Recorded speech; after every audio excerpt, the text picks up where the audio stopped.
Welcome back, everybody. It's Wednesday's lesson, and now we return back to Joseph, who is now a slave in Egypt. In today's lesson, the author points out something I find rather amusing, and it's this idea that as slaves go, Joseph was a successful slave.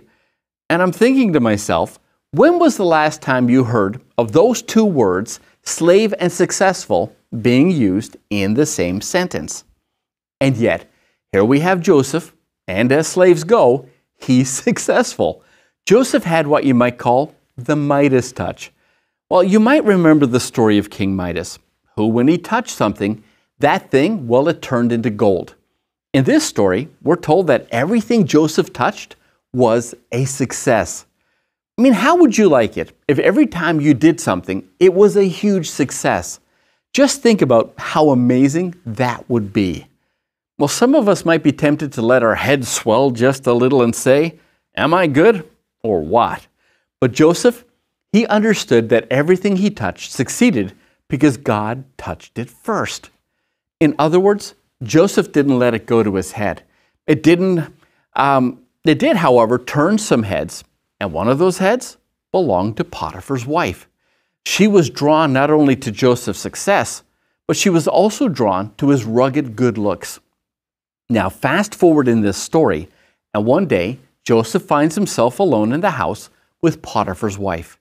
And she takes this opportunity to try and seduce Joseph. And by the way, this wasn't the first time she tried to seduce Joseph. The Bible says that she began inviting him to her bed long before this. But today, she's not taking no for an answer. So how is it that Joseph refused the advances of a woman who could have set him free or make his life miserable? It was simple.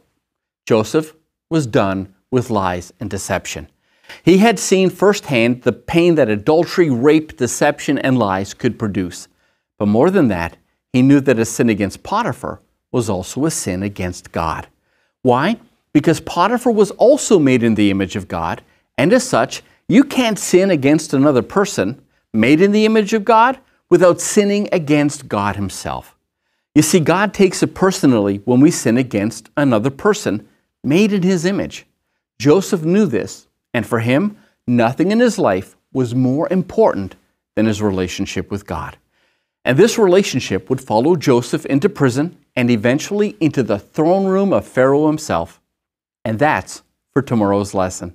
Again, have a look at your lesson. I'll see you tomorrow.